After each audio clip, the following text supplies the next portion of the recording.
15 अगस्त 1947 को देश आजाद हुआ।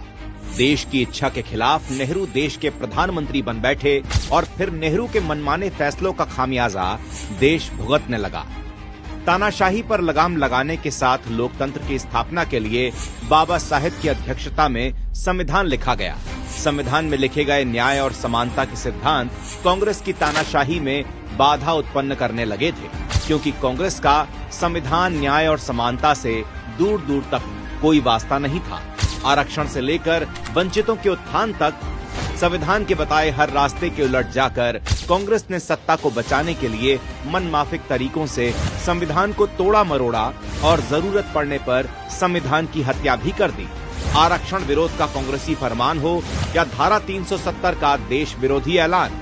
आपातकाल का अत्याचार हो या सुप्रीम कोर्ट के फैसलों का अपमान, मां भारती की सेवा करने वाले नेताओं ने संविधान को बचाने के लिए कांग्रेस के खिलाफ दशकों तक लड़ाई लड़ी।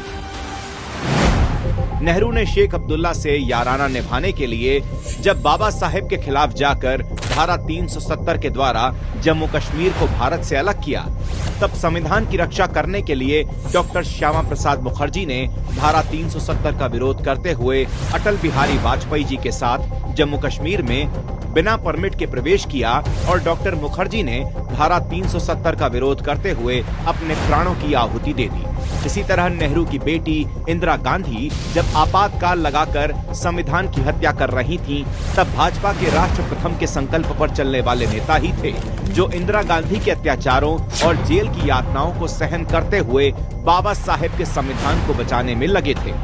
राजीव गांधी ने जब शाहबानो केस में तुष्टीकरण के लिए सुप्रीम कोर्ट का फैसला पलटकर संविधान का उल्लंघन किया,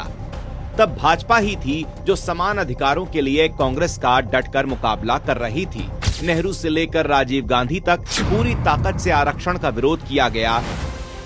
लेकिन भाजपा ने न सिर्फ SC/ST आरक्षण को 10 साल के लिए बढ़ाया, बल्कि सबका साथ सबका विकास के मंत्र से करोड़ों दलितों का जीवन भी बदल दिया। कांग्रेस ने संविधान को सिर्फ एक मामूली दस्तावेज समझकर उसका इस्तेमाल वोट बैंक के लिए किया, लेकिन मोदी सरकार ने 26 नवंबर को संविधान दिवस घोषित करके बाबा साहेब के संविधान के गौरव को उचित मान दिया। सत्ता में रहते हुए या विपक्ष की भूमिका निभाते हुए भाजपा ने हमेशा संविधान को सर्वोच्च सम्मान दिया। भाजपा के लिए संविधान राजनीति का विषय नहीं, बल्कि करोड़ों देशवासियों के उत्थान और आस्था का विषय है, जिसके सम्मान के लिए